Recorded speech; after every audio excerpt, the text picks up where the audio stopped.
أعوذ بالله من الشيطان الرجيم. بسم الله الرحمن الرحيم.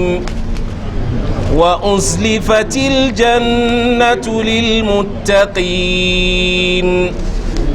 الحمد لله رب العالمين، والصلاة والسلام على أشرف الأنبياء والمرسلين سيدنا ونبينا محمد صلى الله عليه وعلى آله وصحبه وسلم. السلام عليكم يا جماعة المسلمين. وعليكم السلام ورحمة الله. muna ƙara yabon ubangijinmu Allah tabaraka wa ta'ala, muna gode masa ya jibinta mana nemomi da alherai wanda sun fi gaban gidayawa. in ta'uddu ni'matallahi la tuhsuha. daga shi Allah ne ya rayar da mu, ya kawo mu wannan yini na rana 29 ga watan sha'aban, bisa ga yadda kalanda da bayar da labarin ganin wata na mamlakatul arabiyyatul saudiya ya nuna. jiya 29 ranar duban fari gare nan kuma a najeriya yau 29, to kaga yau 30 kenan bisa ga ganin saudiya.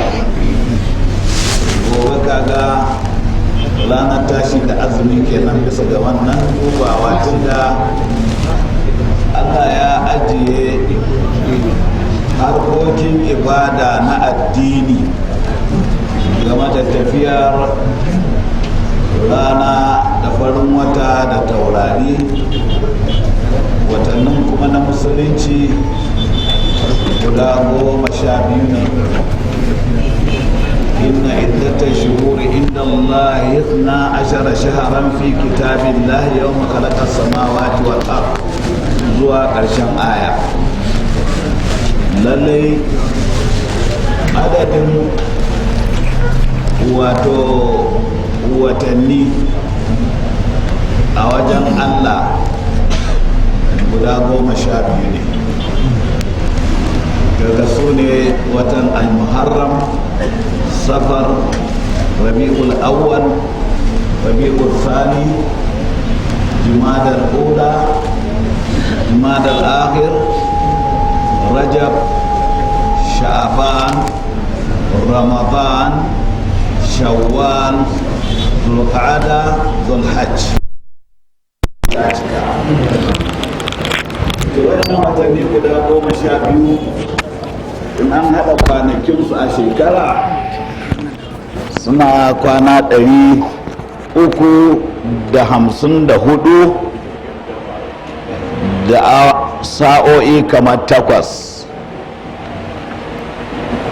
don haka idan suka shekara 4 sai su koma kwana 355. sai a ce bana an samu shekara mai kumburi, tura sai su ce leap year.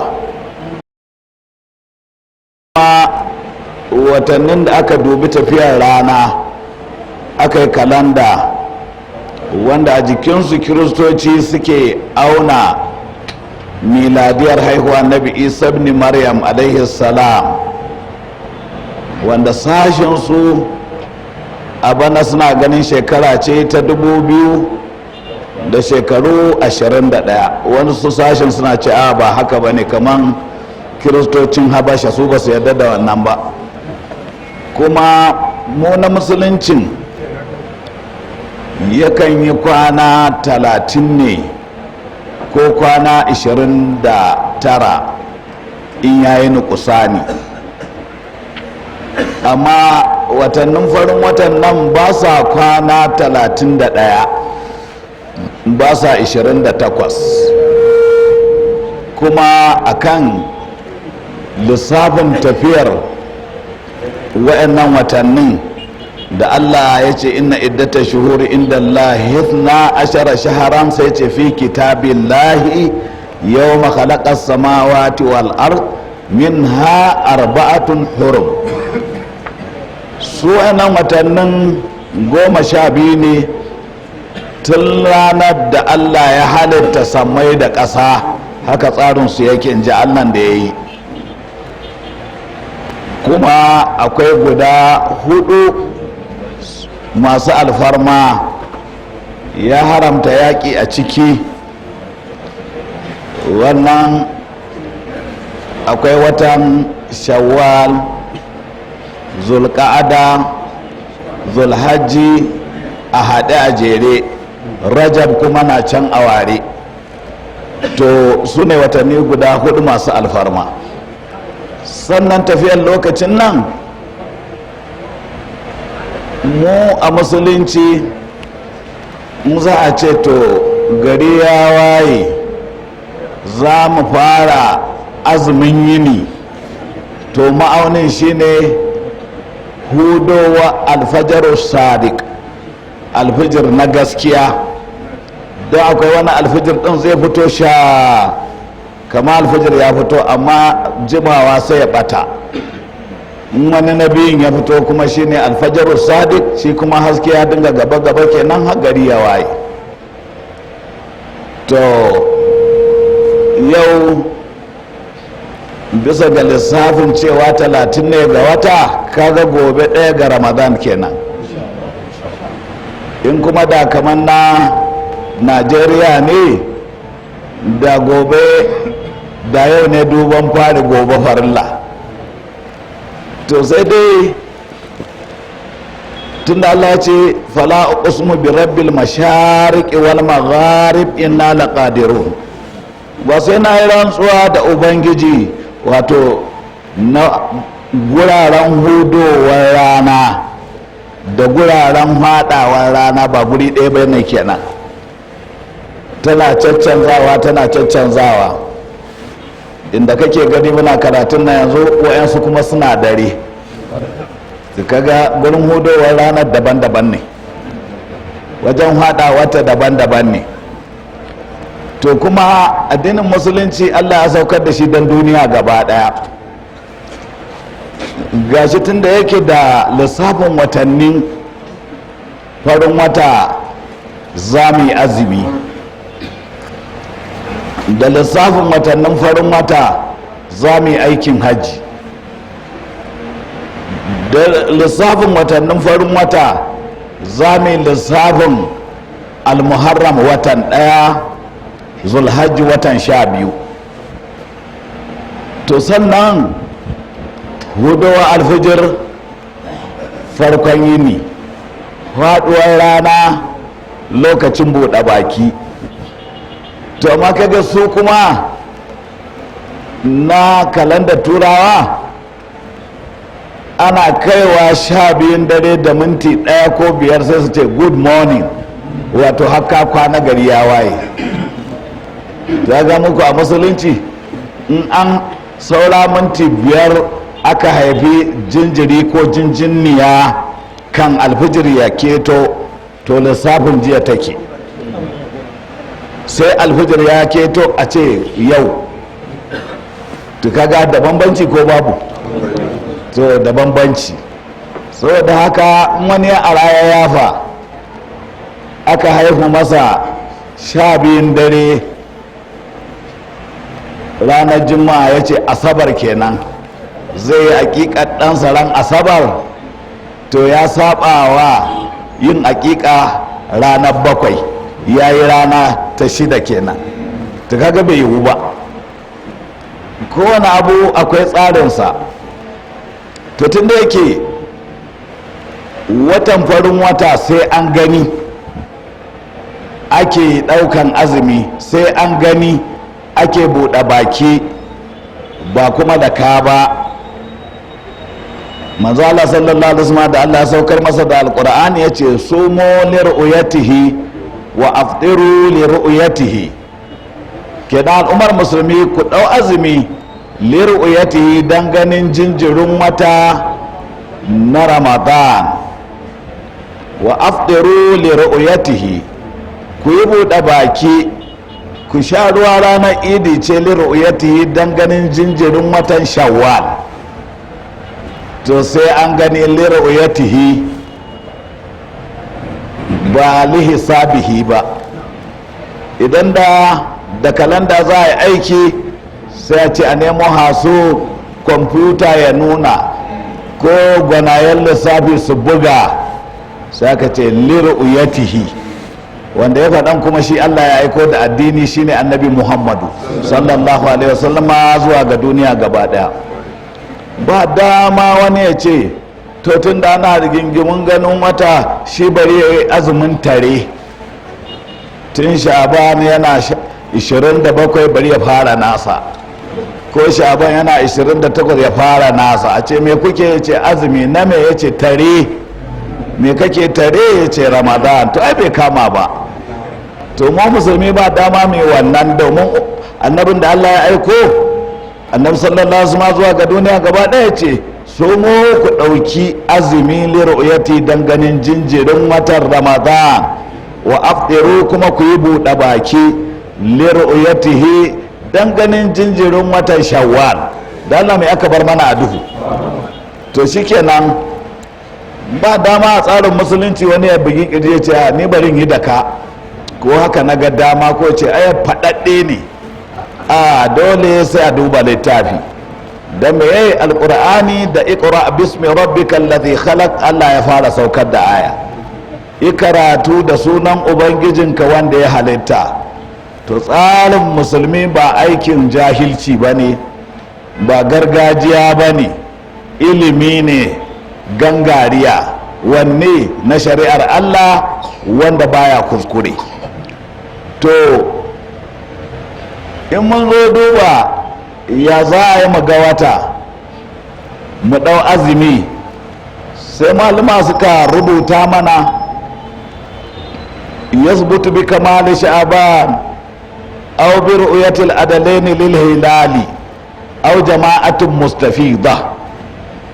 Ramadan na tabbata ya kama bi ru'yatil adalaini idan adalai guda biyu suka ga jinjirin wata. Sunan adalai guda biyu mutum 1000? Sunansu duniya duka? Sunansu kasashen duniya duka? Adalai ne, adalai biyu musulmi in suka ga jinjirin wata suka ba da sanarwa, aka sanar duka duniyar musulmi sai mu ɗau azumi su molir uyatihi. Adalai biyu sun gani. Waye adali a musulunci? Adali shine wanda kaba'irul ismi, manyan zunubai baya yi. Ba za a kira sunansa a ce wane kasar gumin barawan nan, a baya cikin wannan. A ce makaryacin nan baya cikin wannan, mazinacin nan baya cikin wannan, mai ha'incin nan baya cikin wannan. An san shi da gaskiya, an san shi da riƙon amana, an san shi da cika alkawari, an san shi da in ya faɗi magana aka ce wane ne ya faɗa sai ya ce a to gaskiya ce. Ko babu su a cikin mutane? Yawwa, manyan zunubai baya yi, ƙananan zunubai kuma mafiya yawa yana tsantsene baya yi. To sai a ce wani adali ne. To in irinsu guda biyu suka ga jinjirin wata, ɗaya gani ya nuna wa ɗaya, to shikenan liru'yatil adalaini. Duk wannan mun zo tun daga ashimawi ake koyar da mu wannan, musamman nan nahiyar da muke rayuwa. Fatawa ta mazhabar malikiya aka ce to idan mutanen da suka ga farin wata ɗin nan da ƙasarku da tasu aka samu bambanci, ko kun gani su ba su gani ba, ko su sun gani ko ba ku gani ba, to ya za a yi? Wanda suka gani sai su fara su ɗauka da su da wanda duk yake yamma da su. In kuna yamma da su duk da ku a ɗauka, in ko kun yi nisa tsakaninku da su, ku ne a yamma kuka gani, su kuma bai zama wajibi a kansu ba. Amma an su suka gani to ko ya hau kanku. domin a mazhaban malikiya in dai kuna lasauta da ku da mutane yau juma'a gobe asabar jibi lahadi litinin talata laraba kuna wannan lissafin tare da su to in suka gani duk da ku in kuka gani duk da su. to a duniya kuma akwai wa'anda su tsakaninku da su nisan ya fi awa 10 ya fi awa 20 wani ma tsakaninku da su awa 23 kuna rana suna dare ko suna dare kuna rana. to wannan ma gajeren zango ne. akwai wanda su rana sai ta wata 6 bata fito ba suna dare, wata 6 kuma suna rana, duk akwai a duniyan nan. shekara bata fi 3 ba wani mutum ya zo ana aikin haji sai ya zo kwanta a rana, sai wani ya zo yana ce masa ya nan rana ta take haka yana kwance, yana faɗa da turanci yana cewa this man don't know from where I came. wannan bai san daga inda nake ba, ya ce wata na 6 ban ga rana ba, so da haka nake birgima a rana din nan dan in na riga na tafi da zan sashi ganin rana ba sai wani lokaci. to irin wayannan mutanen ya za su yi azumi? sai aka ce azumin su shine azumin jama'a wanda rana na tana fitowa tana faduwa alfijir yana fitowa, to da wannan nasun za su yi, sai su yi lissafin a guri mafi kusa da mu yanzu alfijir ya fito, a guri mafi kusa da mu yanzu rana ta faɗi. to da ranaka ta suna cikin azumi, da ranaka ta suna buɗe baki har tsawon wannan wata 6. to ka gani kowanne ai akwai nasa. to kaga ai an samu ɗaurewa kai ga wanda yake cewa ban gano haƙoro ba zan mara ba to wani ma sai ya yi wata 6 ma bai ga rana ba. so da haka arzikin mutum shine ina yi bari na bari. ya yi wallazi na amanu a ɗi'un lahawa ɗi'un rasula wala tuɗilu a amalakun.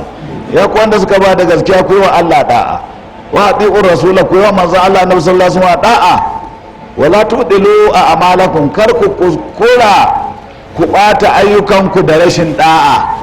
musulmi an san shi da da'a. so da haka jama'ar musulmi ga ramadana ya kawo jiki, Allah ya sa mu shiga a dace. albarkokin da kake bayarwa ubangiji Allah ka ba mu, ubangiji da wata damuwa Allah ka yayi. kuma jama'a wannan ramadan mu ƙara yi wa Allah yabo da godiya. ina ganin ko ban buɗi baki na yi magana ba kai ka san ba ra'i yanzu to muna cikin murtukakken bakin ciki, tunda kafiran duniya wanda suka ce wanda ya kulla abin yan wata kungiya ce wai suna bautar shaidan. in ka tambaye yahudu ya ce ba shi ba ne, in ka tambaye kirista ya ce ba shi ba ne, in ka tambaye musulmi dama ba mu ba ne. to amma wani ina nan ya kwanta a cikin wani kwazazzabo na sharri ya ce duk duniya a kulle ta. a kan me? ya ce haka ya ga dama. ya daɗe yana ɗora mutane akan manhaji na barazana. wanne ne manhaji na barazana? a ce maka ga maye nan ga maye nan, alhali maye ƙarya ne babu shi. yawwa maye ƙarya ne babu shi. wannan ma kun saba ji a bakinmu don mun je birnin Kano muna wa'azi a Kano muka ce jama'a maye ƙarya ne, inda da maye gaskiya ne alasa maye a birni kamar Kano. muka ce to gani akan mumbari ina wa'azi kai maye na baka kai na kyauta, cinye ni kakka bari in sauka. ko ina na a cikin kaset. to yanzu daga nan da muka ce su cinye mu din zuwa yau ya kuma sun shekara 20. to ka gani da maye ne tunda mun bata musu sana'a da sun cinye mu, ko ba haka ba? to saboda haka amma yanzu na taɓa jin sarki mai fara sanda musulmi, saboda musulunci dole sai an karanta, aka ce ranka ya daɗe wani abu ka fi so a duniya? ya ce addinin musulunci. wannan magana da daɗi take. to da karatu shi kenan ai sai kuma ɗan jaridan sai ya ce masa to a duniya kuma wani abu ka fi tsoro ya ce maye. To kaga takawa ɗaya an haɗi. Saboda haka duk wanda ba musulunci bai ratsa shi ba to bai yadda da la ilaha illallah muhammadun rasulullahi sallallahu alaihi wasallam ba. Wannan kuwa cikin gimshikan musulunci guda 5 shine mafi ƙarfi, shine shahadatu Allah ilaha illallah wa anna muhammadan rasulullah. Na biyu iqamus salati.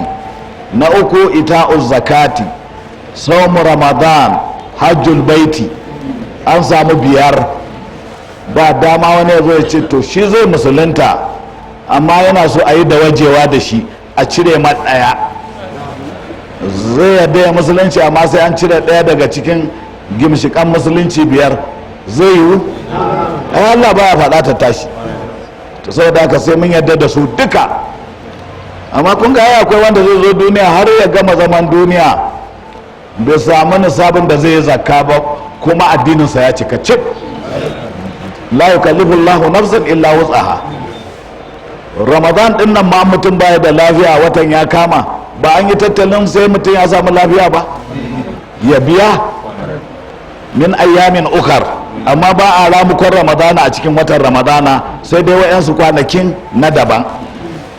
to amma tauhidi la ilaha illallah muhammadun rasulullah sallallahu alaihi wasallama ba wata jinyar da mutum zai a ce to in tsanani ya tsanani ba sai ka shaida ba wannan gurin. tauhidi shi ba a kyafta ido a ajiye shi. in mutum ya ajiye shi kyafta ido babu addini. Allah ya mana tsari. sannan sallah inda duk jikinka ya kai rauni ko da ido za ka yi ruku'i kai sujada an dai ka san kana cikin rayayyu sai ka yi sallah. to kaga ya kaga karfinsu. saboda haka ba sai mun tsaya muna dogon bayani ba. wanda duk ya zo ya ce ka ce da arzikinka da ranka da lafiyarka akwai wanda zai biyo ba ta hannun Allah ba to tauhidi ya taba. in ya taba tauhidi ko ba addini. to wanda ya zo ya ce maka in kana son ku zauna da shi lafiya, in kana son a ce shi mai mulki ne to kar kai sallah. to kaga gimshiki na 2 awwalu ma yuhasabu bihi al-abdu yawm al-qiyamati as-sala. saboda haka bara an ga bakin gani yawa za a cewa musulmi ga dodo nan ya shiga karkashin gado, ga maye nan ya shiga karkashin gado, ga fatalwa can ya shiga karkashin gado. ku risa su ce sun daɗa risa, ku kwanta sun daɗa kwantawa. yi na kaga fatalwar ya ce shi ba shi ba ne, wane ne ya ce daga can haka ne. kaga wannan cutar da aka mana bara wallahi bana mu ƙara gode wa Allah da ya buɗe mana ƙofa. alhamdulillah rabbil alamin. ku dube mu shar ne dai bara na tafsiri dan ba ranar da na fasa kuma Allah ya taimake mu jihar Filato sai Allah ya kaɗe mana duk wata fitina. gwamnan ya ce shi ba zai taɓa sallah ba zai taɓa wa kiristoci ma nasu ba. to jama'a a jihar Filato in dai ba ɗaukan alhakin gwamnan za a yi ba a ce ya hana musulmi sallah. to in wani ya ce shi tun da ana yi shi ma bi ta zaizai ya ɗauka to shi kuma ba shi zai yi bayani a gaban Allah gobe kiyama ba. ya kaga ba mu ba ruwanmu da wannan. tunda Allah ya ba mu iko muka yi sallah muka yi wa'azi muka yi azumi muka yi sallah duk sosai muka ce jama'a ga dabara. Allah ya ce wa iza sa'alaka ibadi anni fa inni qarib ujibu da'wata da'i idza da'an falyastajibu li wal yu'minu bi la'allahum yarshudun. wa iza sa'alaka ibadi anni, Allah ce ya rasulullah annabi sallallahu alaihi idan bayina suka tambaye ka anni game da ni Allah da na zabe ka na aiko ka kana jagoran bayin duka, suka ce ina Allah yake fa inni qarib, tabbanni ina kusa da su wa huwa aqrabu ilayhi min hablil warid. Allah na kusa da bawa fiye da jijiyar da ta kulla kwakwalwarsa da zuciyarsa. to ka ce ina kusa da kowa mai san ya samu wani abu bayan da zai samu sai na bashi. Mai jin tsoron wata damuwa ba mai kare shi sai ni, Allah kenan. Sai ce fa inni qarib ujibu da'wata da'i idza da'ani, na amsa addu'ar mai addu'a in ya yi addu'a ya roke ni. Sai na ce muku jama'a ga hanya, an zo ana mana barazana akan sallah, ana mana barazana akan tafsiri, ana mana barazana akan neman halal. An ce a kulle samari, a kulle 'yan mata, a kulle maza, a kulle mata, a kulle lafiyayyu, a kulle marasa lafiya, a kulle majinyata, a kulle kaza. To ko a faɗa ko ka a faɗa ai mutum da hankalinsa, wanda zai samu mutane ya ce duk komai zafin rana da ake a kukkulle kowa, to yana da manufar a kashe su. In ya ga dama ya faɗa, in ya ga dama kar ya faɗa. Yaushe za ka samo mutum sannan ya ce a kulle mai abinci a gida, a kulle wanda bai da budin masara. To wannan hausa ayin da kuyi take, a kulle shi ya mutu kenan. Na ce jama'a kun ga wannan abu, mu koma ga mai cikakken iko Allah, Allahu samad. Da ce ya ubangiji Allah ka buɗe mana haramaini, Allah ka buɗe mana masallatanmu, Allah ka buɗe mana kasuwoyinmu, Allah ka buɗe zuciyoyin shugabanninmu, Allah ka ƙara buɗe zuciyoyin mu, ka kimsa mana haske na imani da musulunci, ka yalwata mana yadda za mu wataya a ƙasarka. To jama'a sai na yi dogon bayani, ai Allah ya ansa. Yau ba gamu ba? To Allah ya ƙara mana imani, Allah kar ka maimaita mana damuwa, Ubangiji ka ƙara mana haɗin kai akan gaskiya. Kuma bara Allah ya ba mu iko mun tura malamai masu tafsiri guda wato 530 daidai bara, gaba dai gora. Bara Allah ya ba mu ikon tura masu tafsiri guda 540. To kun ga mai so a daina sallah, a daina karatu alkur'ani shi ya faɗi kenan. To mu ɗin ƙarfinmu ne ya bamu? A'a, wa ya bamu iko? Allah ne. Allah kai muke wa yabo, Allah kai muke wa godiya. Allah wanda duk ya yaba wa Allah ya gode masa. Wa ista'azzana rabbukum la in shakartum la azidannakum.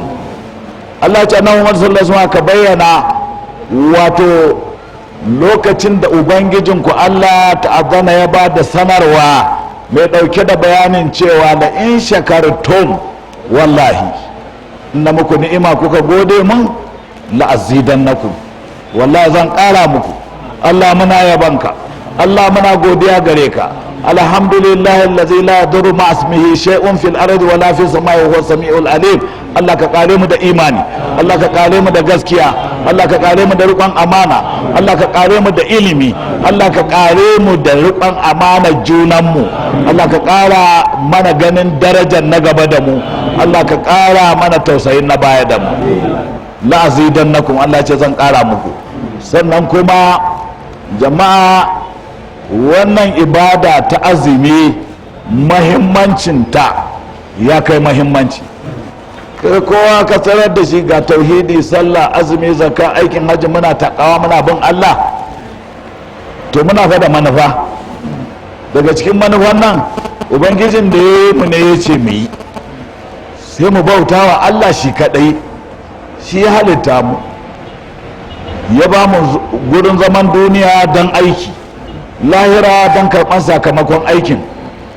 To muna bin ubangijin, amma abin da muke so ya nuna wanda ya tauhidi zai ba mu aljanna, wanda ya sallah zai ba mu aljanna, wanda ya azumi zai ba mu aljanna, wanda ya aikin hajji zai ba mu aljanna. To kaga muna bauta Allah bainal khawfi war raja, tsakanin tsoron azabar Allah don ba mai kare mu sai shi, war raja da kaunar ya sa ma aljanna don ba mai sa mu sai shi.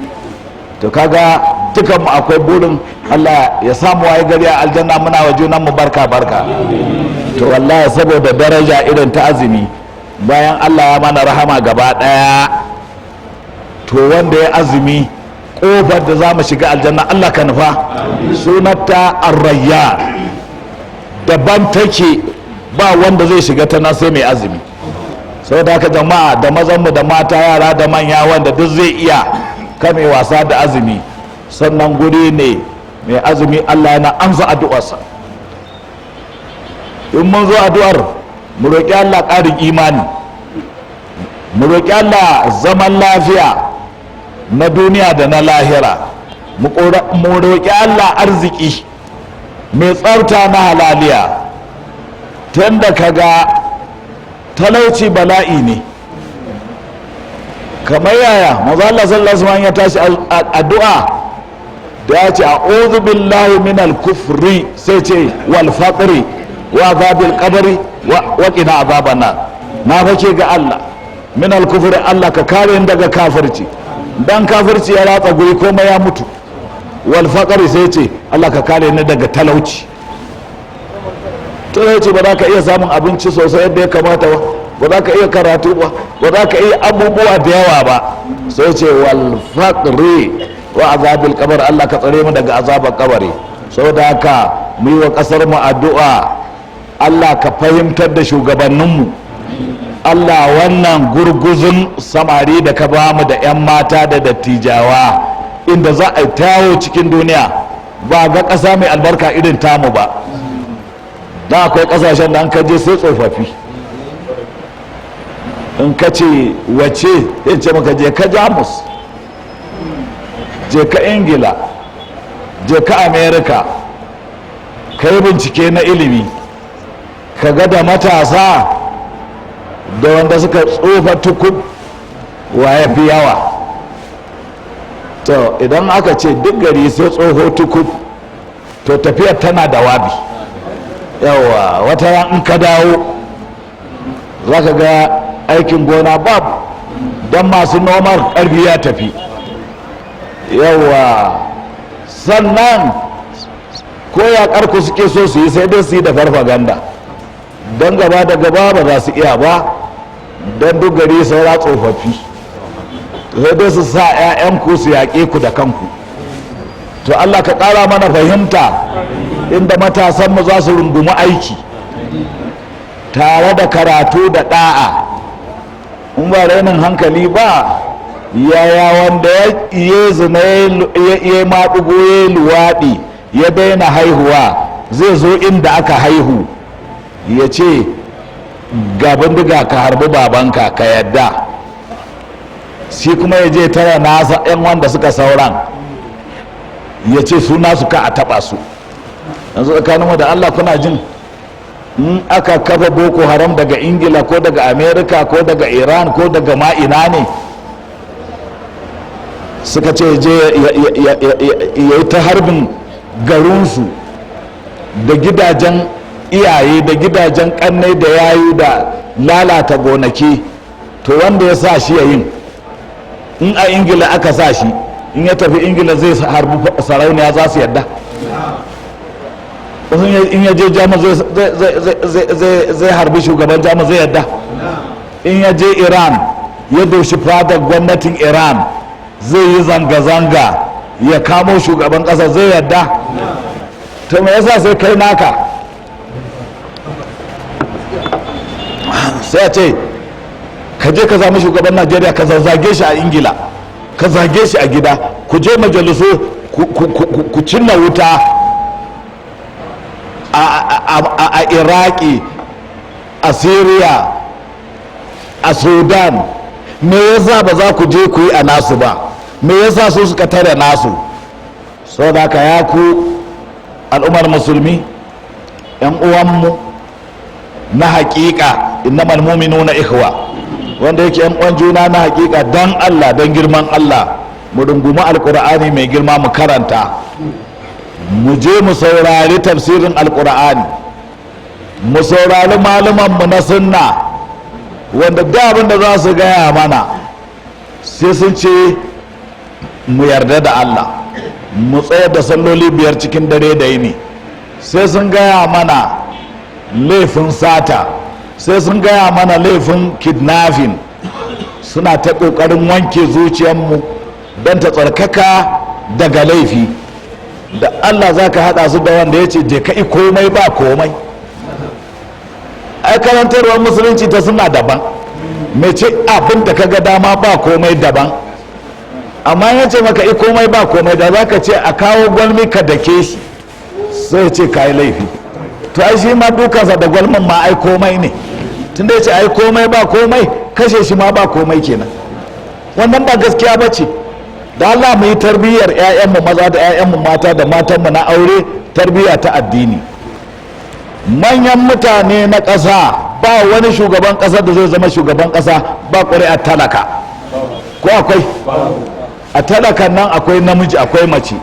Allah sarki, har na tura babban birnin jihar Filato Jos da Saya a basa local government lokacin zaben gwamnatin nan akwai matan da suna kan layin jefa zaɓe, naƙuda ta kama su, suka kama wata suka ce tsaya mun anan ina murɗaɗɗawar haihuwa, ta je ta haihu ta wanke jiki ta dawo ta bi layi ta ce sai ta zaɓi Buhari. a bincika za ta yadda magana, kuma haka aka yi a Saya. gashi nan wannan gari daga Jos zuwa Zaria kan aje Jingir, wafin lata ce ta yi haka. to ai wanda ya soka ai kama ya kamata ka so shi. yawwa kuma mu dama kasan magana mu kai tsaye ce. yawwa a sarari kamar ƙibar doki na ce muku jama'a, ni na ji kishin Buhari na da gaskiya ba ɗan giya ba ne. na ji kishin baya son barayi. aka zo aka baje mutane, na ce to mu jama'a mu duba alkur'ani ma, tunda Allah ya ce ya yi wallazina amanu taqullaha wa kunu ma'as sadiqin. ya yi wallazina amanu, ya kuwa wanda suka ba da gaskiya, sai mu ce na'am, mun yi wa kanmu kyakkyawan zato. ittaqullaha, ku tsare dokokin Allah. ga zaman duniya nan, ga nagari can, ga mugu can, ga nagari nan, ga mugu can. dole kuma mutum a raye na mutane, a mace na mutane. to wani ayarin za mu shiga? sai Allah ya ce wa kunu ma'as sadiqina, ku kasance tare da masu gaskiya. to jama'a aka zo aka ce mana jama'a ga yan siyasa sun fito, wana na da gaskiya wana babu, bisa ga darasin alkur'ani mu ina za mu yi? to kaji hujjata, kakka daɗa kakka rage. yawwa to da muka zo Allah ya taimake mu aka yi, sai na ga wata alama da ban taba gani ba duk furfuran nan tawa, shine in ga an naɗa shugaban ƙasa mutane da suka yi murɗiyar dukiyar hukuma su dinga ɗebo miliyoyi suna ce to su dai ga nasu, tun ba a kama su ba, tun ba je da soja ba, tun ba je da 'yan sanda ba. ka gani nan wallahi tallahi a gurin mulkin Buhari na taɓa ganin haka. a ce mutum ya ɗauko miliyan kaza ya ce shi ga nasa, kar ma a zo gidansa ɗiba ya yi ba izini. ai an yi wannan a Najeriya. to ga yaman wata kuma ƙasar da aka yi, ya yi wallazina amanu taqullaha wa kunu ma'as sadiqin. tun bai shekara ba aka dinga wannan, an yi ko ba a yi ba? to kai mun ga canji. na biyu, mun ji waiwai, in ji 'yan jaridu, ina faɗawa daidai ba ku yafe ni, suka ce akwai gurin da aka gudu aka bar miliyan 30 a filin jirgin sama. har 49. to an gudu saboda gaskiya aka liƙa ko ƙarya? an gudu saboda tsoron mai gaskiya na jagoranci ko saboda tsoron makaryaci na jagoranci? to kaga ba mai zaben tumun da raba a gani na. bayan wannan ya jama'a, ita gaskiya ba ta yi kama da ƙarya ba. wallahi dan adam in ka cire mara rai, ka cire mar abinci, ka cire mar ilimi, to saura me? baya da rai, baya da abinci, baya da ilimi, saura me? in ka zaga unguwar wayanda wannan ta shafa ba kowa, ba rai, ba abinci, ba ilimi, saurawa a gurin. to don haka kar mu manta da alkur'ani mu karanta shi a koyaushe balle a ramadana. A alkur'ani ne Allah ya mana kasheji ya ce inna shaitana lakum aduwwun fattakhizuhu aduwa, lallai shaitan a gare ku ya ku al'ummar musulmi aduwwun wani irin abokin gaba ne. fattakhizuhu aduwa, saboda haka ku riki shaitan abokin gaba. inna ma da hizbahu li yakunu min ashabi sa'ir, ya ka shaitan ka jina ya kuwa a duniya yana kiran mutanansa ne don ƙarshen lamari ya ɓaci musu gaba ɗaya su zamanto 'yan wutar sa'ir. Allah ya mana tsari. Allah ko ɗuriyar jahannama karka bari mu ji, da wuta ce ko ɗuriyar su karka bari mu ji.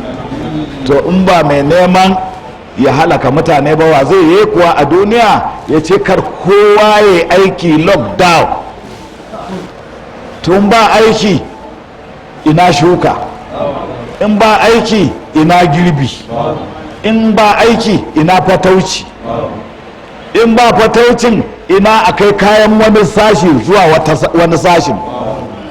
an rufe 'yan kasuwa, an rufe manoma, duk mutumin da zai nemi halal an rufe shi. alhali kuma zala sallallahu alaihi ya yi bayani a zamanin bani isra'ila an samu wata mai bushasshiyar zuciya a matansu, ta kulle kuliya, mage, musa, yawa ta kulle ta. kaga idan ka bar kuliya ba za ta fita ta ci kwari ba, to sai aka hana ta zuwa, sai ta yi wa kuliya lockdown. ba ta batta ta je ta nemi kwari ta ci ba, ba ta batta ta je ta sha ruwa ba. sai kuliyan nan ba a jure wa ci da sha, a ce jama'a tare a yi haƙuri a daina ci a daina sha, ba zai yiwu ba. kuliyar sai ta mutu. sai Allah ya sa annabi ya ga wa duniya wannan matar yar wuta ce. to da kuliya da ɗan adam wane fi daraja? mutum ne. Allah ya ce wala qad karramna bani adama wa hamalnahum fil barri wal bahri wa razaqnahum min at-tayyibat wa faddalnahum ala kathirin mimman khalaqna tafdila.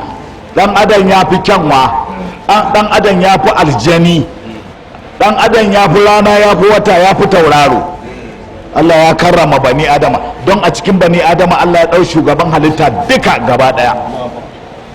to kun ga sai mutum ba ma kulle ya kulle ba, sai ya kulle mutum din ba ɗaya ba, ba biyu ba, ba gari ɗaya ba, ba ƙasa ɗaya ba, aka kulle mutane gaba ɗaya. sai ka zo babban birni ba kowa, kamar ka fito talartainin dare. ran da za a kulle mutum ɗin kuma wani ba da rabin mudu. to wallahi ba don turawa da yahudawa suna da mugun hali wanda nasin alkur'ani ya faɗa ba, wallahi da bana sun fitar mana da mutumin da suka kashe da lockdown. don ku an mutu. kyanwa ma ba ta daure wa lockdown ba, ko ta daure? dan adam fa wa'yansu san da aka yi lockdown a ƙasarsu ana tsananin zafi aka rurrufe su. Allah kaɗai san mutumin da ya mutu. sannan kuma wani bayan ya fito sai a ce sai bayan kwana sati biyu, in ya fito sai dinga ganin garau ina za shi nema, an riga an rushe ko ina. akwai wata jiha wacce take yamma maso arewa da jihar Filato, da ta samu wani kaza kanki da motsi ya kulle su. sanda aka fito da su aka ce ku je kasuwa ku duba, da wani dan kasuwa ya je aka buɗe rumfarsa, sai tara da duk manya-manyan kayan da ya sa sun yi bindiga da sun rufe sun fita. to na tsammani tauhidi bai ratsa shi ba, da ya jagoran bashi ya faɗi kan a kai shi asibiti rai ya yi halinsa. to kaga wannan gwamna a gaban Allah shi ya yi tattalin abin da zai je ya faɗa, don ba dama ya je ya samu mutumin ya ce ya fe ni, don ya riga ya mutu. Allah kuma baya ɗaukan haƙƙin wani ya bar wa wani. amma shi ubangiji sai ya yafe mana duk abin da aka yi, amma tsakaninka da wani akwai raddul mazalimi. to saboda haka jama'a, tunda aka hauro waccan shekara mu rike karatun alkur'ani da kyau, mu rike salloli da kyau, mu rike azumi da kyau, mu daraja mahaifanmu da yayinmu, mu tausaya wa 'ya'yanmu da ƙannanmu, kar mu bar su garari suna gararan ba a gari, ba karatu ba sana'a. kaga in aka bar yara babba bai aikin da ya kamata ba, mai ilimi bai aikin da ya kamata ba, to ƙasa za ta yamutse. yanzu yana amfani a ce 'yan tudun kaza da 'yan tudun kaza sun fito da makamai, wai za su huda cikin junansu. ya dace? to in ba yi a nan ana yi a wani gurin, kuma ba abu ne mai kyau ba. da wannan na kira ga matasa, don girman Allah ku nemi aikin yi, ku yi haƙuri, ku yi jituwa da mahaifanku da yayinku da ƙannanku da malumanku. idan baka bi ba za a bi ka ba. Allah mun gode maka, an ce komai da ranarsa. wai an kama mai dungulmi ya kubce. to duk da sharrin corona, tunda ta dakile shigo da ƙwayoyi, a daidai wannan gurin akwai 'yan ribar da muka samu. in kuka lura da sanda ake an tayo ƙwayoyi da sanda ƙwayoyi ba sa shigowa, hankalin jama'ar mu ɗaya ya fi ɗaya kyau. sanda ba a shigo da ƙwaya, hankalin al'ummar mu ya fi kyau. so da haka ina yabawa ma'aikatan shige da fice, sojoji, 'yan sanda, custom, wanda suke tsayawa tsayuwar mai daka su gaba a kawo mana barna cikin kasar mu ba. barnar bindigogi, miyagun makamai, ƙwayoyi, giya. to wanda duk wannan aikin don tsaron kasar nan, Allah ya ma'albarka, Allah ya taimake su, Allah ya sa kuma gwamnati ma ta rika ganin aikin da suke yi, abin da ya kamata a ƙara musu, a ƙara musu.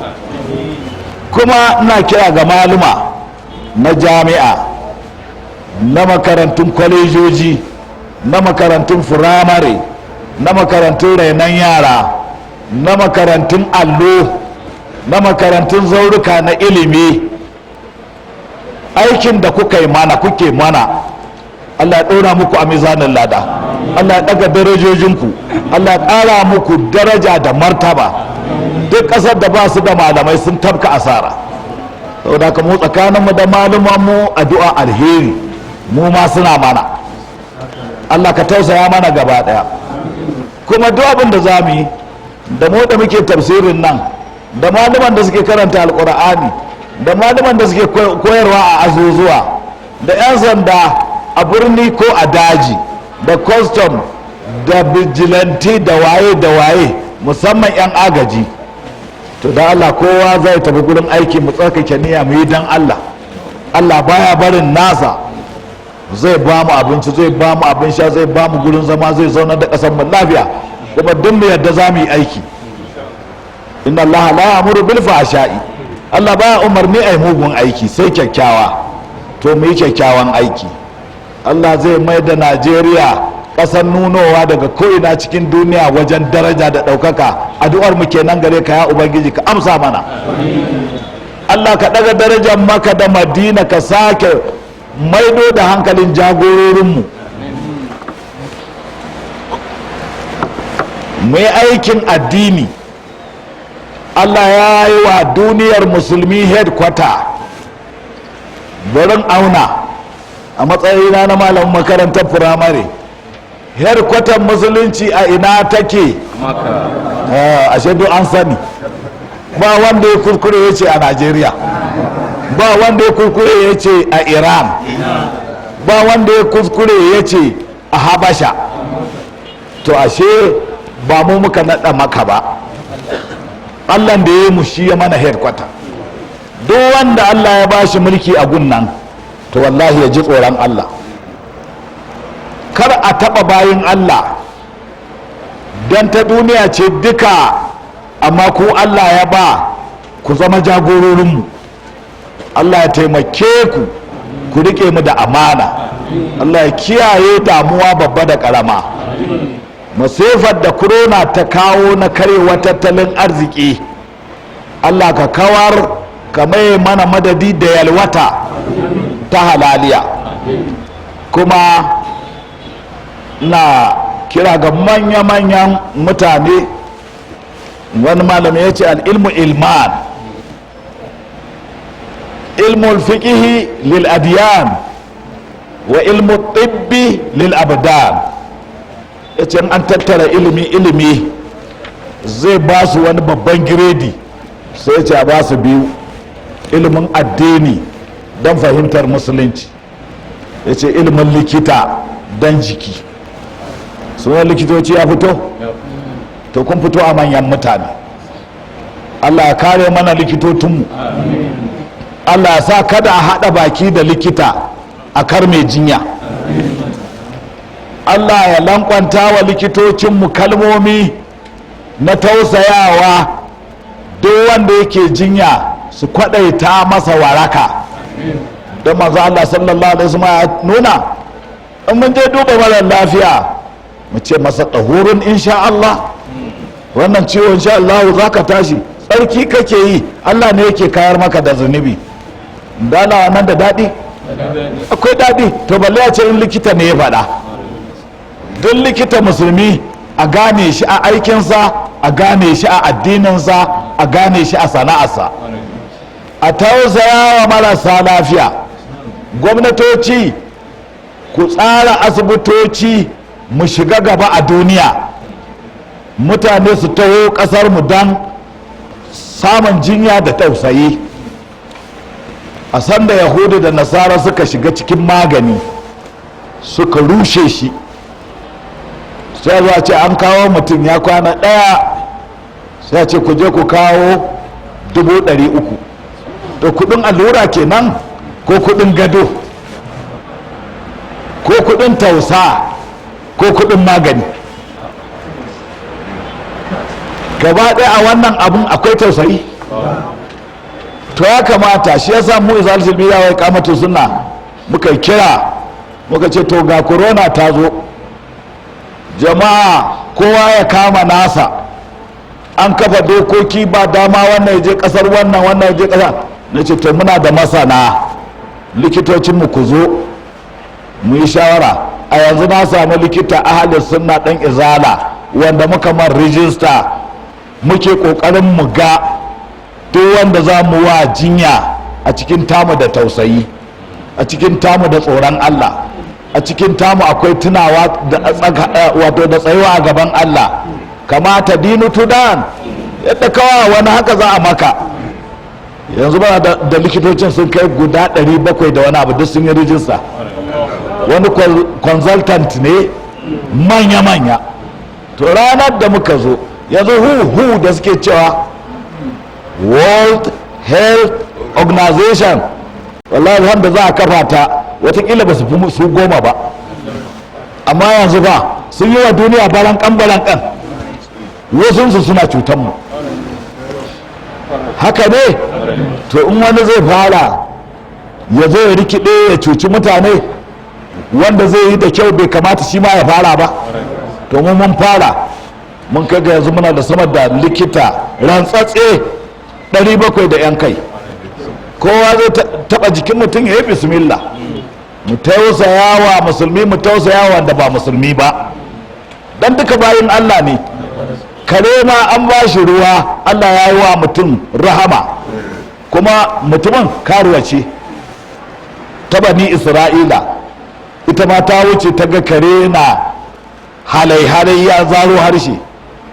Ita ma bayan ta sha ruwa ta ji inda kishirwa ta galabaitar da ita. Ya ce kai, abin da ya same ta ɗazu shi ya samu karen nan. Shi ba da basirar zira igiya ijawo ruwa, sai ta ɗauki takalmi ta shiga ta ɗebo ruwa ta zo ta ba kare. Allah mahalicin talikai, mahalicin ɗan adam, mahalicin mala'ika, mahalicin aljani, mahalicin dabbobi ciki ku hadda karan sai mata rahama tun da ta tausaya wa kare. da haka likitoci sana'ar ku tana da kyau, ku sa tausayi a ciki, Allah zai daga darajar ku, muna taya ku fata. kuma 'yan siyasa mu sani wato dabin da mutum zai faɗa a duniya akwai ranar da za a tsaya a gaban Allah a tambaye shi alkawarin da ya yi. haka mai wa'azi kamar ni, haka mai jan baki kamar mala aminu, haka manyan malama kamar ku, haka 'yan siyasa, haka ma'aikatan gwamnati, haka leburori.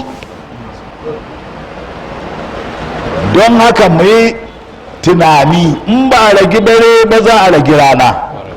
jama'a ne ina ganin wani abu ina ta faɗa fa, ni na daɗe ban ga shekarar da lokaci yake gudu irin bana ba. daga juma'a zuwa juma'a kamar kwana ɗaya, sai ga ɗan yaro haka zai ce shekarunsa 30 da kaza, kai kuma ka san sanda mahaifiyarsa take budurwa, to an maka hausa cewa ka daɗe. ga jikanka shekara 35, kaga taka sai a shiru.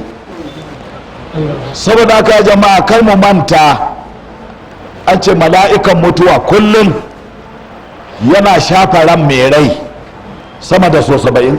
haka ne ma sayidu? to kaga a kowace awa daya ba shafawa daya ba ce, don awa 24 ne kwana daya. to kan ka samu 70 ba sai ka ninka biyu haka kara ba. to malaka mutu ya shafa kai ya sake duba ya ce to maleji da saura so 72 kullum. to Allah ka samu cika da imani, Allah ka sa kabarin musu zama dausayi daga dausayin aljanna.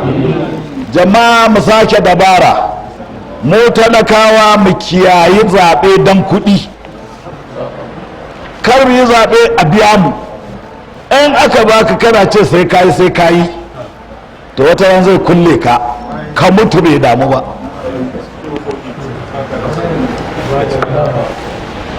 do wani mutum shi Allah mai tausayi ne, idan shaidan na ɓadda mutum sai Allah ya kawo mar haske. jama'a idan wani mutum kana ganin sa a taro kace wannan yana da kirki, kana tafiya nan an yi ruwa haka duku kana tafiya, sai ka ji takwabi ya wuce kusa da kunnanka, Allah bai ƙari kwananka ba, ƙara da rasai sai ya sari kago ka kwanta,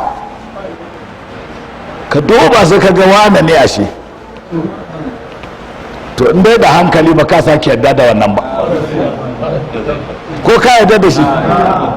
yanzu mutum in yana siyasa ya zo ya samu talakawa da abin nan, ya je kasar Chadi ko kaza ya ɗebo, ya ce ku zo ku ta kashe irin suwa ne. in kuka ga irin suwa na masu sallah, irin suwa na masu harshe iri kaza, ku kakkashe su. me su kai? ya ce don su irin suwa ne. to sai kuma ya zo ce irin suwa na ku zo ku zaɓe shi ya zama sarki. to gaskiya wanda kaga ya jefa ƙuri'a to ba shi da imani.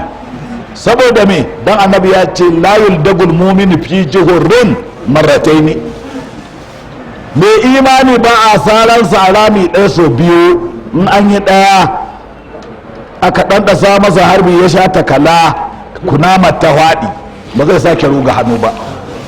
to yaya mutane suna zaman su suna kasuwancinsu, wani wai yana son siyasa ya ce ku ta dukansu kuna kashe su, sannan ya dawo ya ce a zaɓe shi zai ba ku tuwo. mutum ya yarda baya da imani. la yuldagul mu'minu fi juhurrin marratayn. daga ƙarshe yanzu wannan jawabin da nake yi da sauran wanda malama suke da mu almajiran, Allah kaɗai ya san inda yau zai kai a duniya. to ba hannun 'yan jarida? to sana'a 'yan jarida makami ne a wannan zamanin.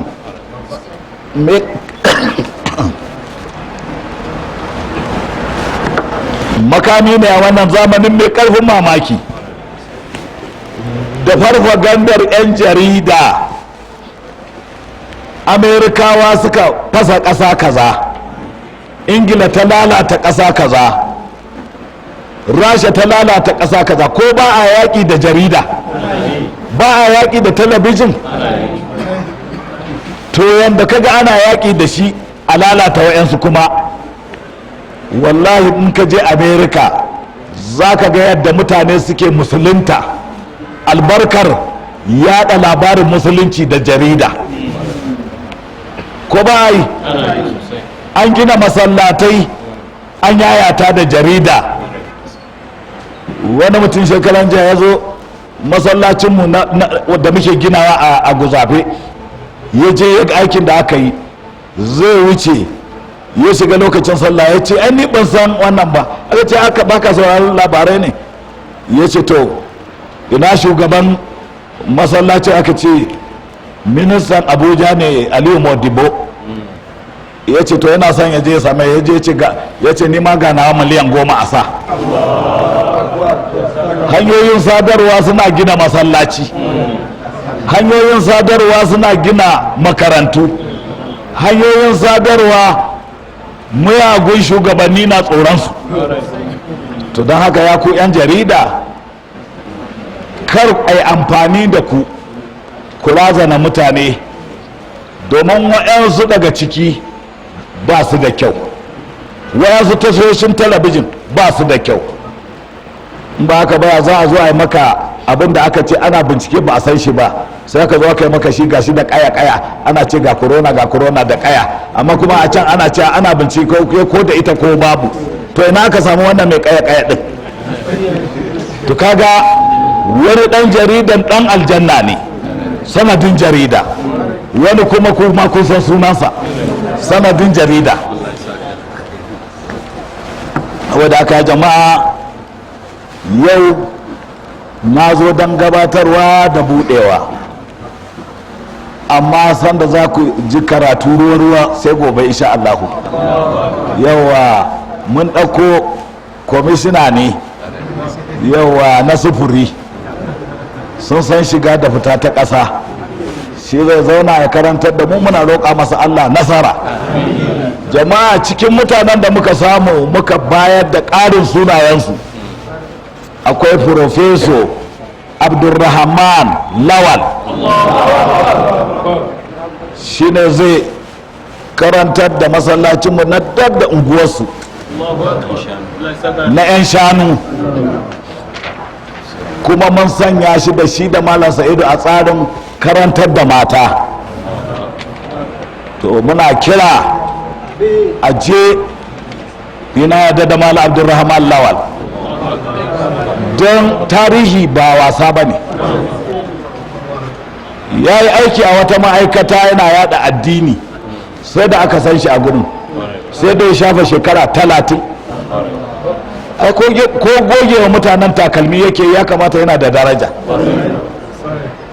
Sai da aka yi ƙoƙarin neman wata dama, aka rasa damar, sai ran da shaidan ya yi ihu ya ce a daina sallah, ya ce a shi kansa ya yi sallah, sai aka ce an kore shi. Na ce ka kafa tarihi. In wani ya ce ga wani ya man laifi shi yana sallah, mu kuma ya kyautata mana dan yana sallah. So da haka wato Profeso Abdulrahman Lawan yana ɗaya daga cikin masu tafsirin alkur'ani a watan Ramadana na wannan shekara ta 1442 bayan hijirar manzo Allah sallallahu alaihi wasallama, a wannan shekara ta 2021 bisa ga faɗar sashin kiristoci. To yana cikin mutane 540 da muka tura. Profeso Abdulrahman Lawan yana ɗaya daga cikinsu. Dukanmu gaba ɗaya Allah ka mana gata, Allah ka ɗora mu akan daidai, Allah ka sanya wa tafsiran albarka, wayanda ba su fahimce mu ba Allah su ma fahimtar da su.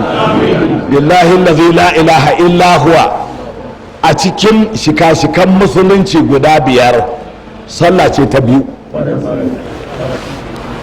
ba kafara kusa sai da nan tsaye na faɗa haka magana take kuma wallahi tallahi billahi allazi la ilaha illa huwa annabi ya ce awwalu ma yuhasabu bihi al-abdu yawm al-qiyamati as-sala sallah za a fara hisabi ranar tashi al-qiyama sai wani aka zo aka tare shedan ya ce wancan ya dame su da sallah aka ce a kore shi to ai ya samu tarihi muna taya ka munna Allah ya taimake ka kowa zai aiki mu tsaya mu yi dan Allah wa'anda ba su fahimta ba ku rika sauraron tafsirin Allah kuma ya keɓo ku Allah ka ɗora ma kan daidai Allahumma inna na'udhu bika an nadilla aw nudal aw nazilla aw nuzal aw nazlima aw nuzlam aw najhala aw yujhal alaina اللهم اجعل خير اعمالنا خواتمه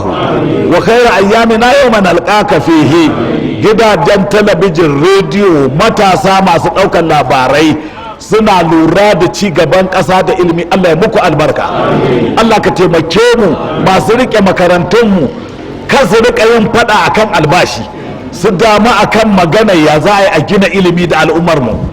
Matasa Allah ya muku albarka, yan mata Allah ya muku albarka, mu iyayen Allah ya mana albarka, Allah ya ɗaga darajar Najeriya, Allah ya ƙara taimakon shugaban ƙasa General Muhammadu Buhari yadda ya tafi lafiya ake cikin jikinsa, Allah ya dawo da shi lafiya, Allah ya ƙara ma albarka. Dukkan gwamnoninmu masu kyakkyawar manufa Allah kai musu albarka. Ya Ubangiji, a tsarin Najeriya ana cewa in aka yi shekara 4 za a sake sabon zaɓe, wai wanda ya so ɗaya ba ya so biyu ko to Allah ka ba da amanar mu a hannun nagari mai imani mai albarka wanda duk yake taimakon addini Allah ka taimake shi, wanda duk ya damu da ƙasar nan a zauna lafiya Allah ya taimake shi.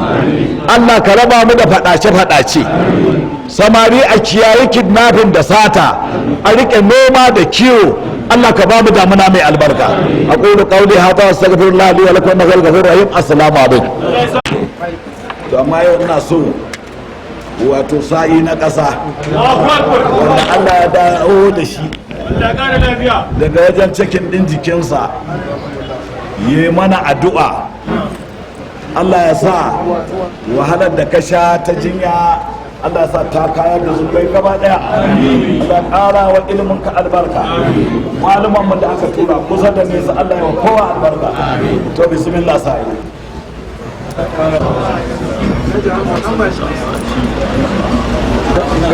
كما باركت على ابراهيم وعلى ال ابراهيم في العالمين انك حميد مجيد.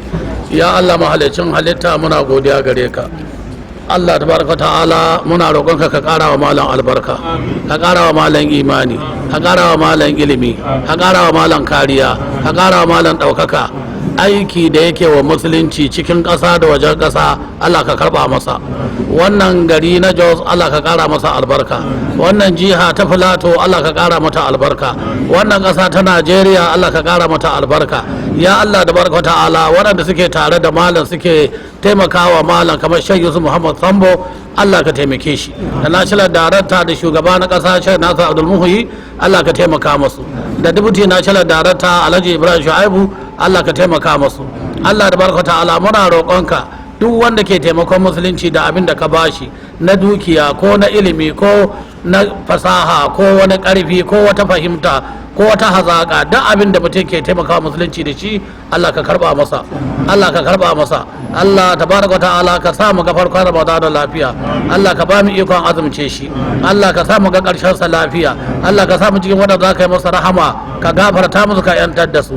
Allah ka ba mu dacewa da yin ibada yadda kake so. Ya Allah tabaraka ta'ala, wannan fadakarwa da malam yayi ta shafi kowa, da mu talakawa, mu almajirai, da su malamai, da masu mulki, da masu dukiya. Allah da barka ta'ala ka tasiranta da wannan jawabi da malam yayi. Allah ka sanya waɗannan jawabai albarka, Allah ka ƙara musu tasiri cikin ƙasa da wajen ƙasa da duniya baki ɗaya. Wato sai mutum ya yi tafiya zai san malam wane ne malam. Insha Allah zan faɗi a inda Allah ya bani iko, amma yanzu ba zan ce komi ba, amma da dar Allah zan faɗi, kuma tsakanina da Allah mahalicci na ba zan faɗi abin da ban ji ba, ba zan faɗi abin da ban gani ba, dan na san za a tambaye ni, amma gaskiya kan zan faɗi dan na ganta na ji ta ni jiyau ne garau ne taɓau ne ba, saboda haka ina fatar Allah da barka ta'ala mala Allah ya karba maka, Allah ya karba maka, Allah ya karba maka, Allah ya taimake ka. Yan uwa musulmi, Allah ya kara mana lafiya da zaman lafiya, Allah ya sauke wa Najeriya da abubuwa da muke ciki, jihohin arewa da Najeriya baki ɗayanta, Allah ka kara mana lafiya da zaman lafiya. Wannan kira da malam yayi na hana laifuffuka, malam Allah da barka ta'ala ya baka lada, masu laifuffukan Allah ya sa su daina. Wannan kira da malam yayi cewa mu yi ayyuka masu kyau, mu ci gaba da yin ayyuka masu kyau, ciki akwai salloli, Allah ka ba mu ikon yin salloli na farilla cikin jama'a da salloli na nafila, musamman sallah a can da rangwamen kayan masarufi. Ya yan uwa musulmi, yan kasuwa, dan Allah dan girman Allah ku tausaya ku rage farashi, tsada ta yi yawa, talakawa na damuwa. Don haka dan Allah muna kira gare ku cewa ku tausaya, Allah ya tausaya muku, ku tausaya, Allah ya tausaya muku. Ya Allah da barka ta'ala muna roƙonka ka karɓa mana waɗannan addu'o'i, mu karanta Fatiha, Allah shi karɓa. Bismillahir rahmanir rahim, alhamdulillahi rabbil alamin, arrahmanir rahim, maliki yawmiddin, iyyaka na'budu wa iyyaka nasta'in, ihdinas siratal mustaqim, siratal ladzina an'amta alaihim ghairil maghdubi alaihim waladdallin. Allahumma zidna wa la tanqusna wa akrimna wa la tuhinna wa atina wa la tahrimna wa asrna wa la tu'sir alaina warda anna bi rahmatika ya rabbal alamin wa ya arhamar rahimin. Allahumma ansur man nasara dinak, Allahumma a'idh al-islam wal muslimin wa adhill ash-shirka wal mushrikin wa damir a'da'a din bi rahmatika ya rabbal alamin wa ya arhamar rahimin. Subhana rabbika rabbil izzati amma yasifun wa salamun ala al-mursalin walhamdulillahi rabbil alamin.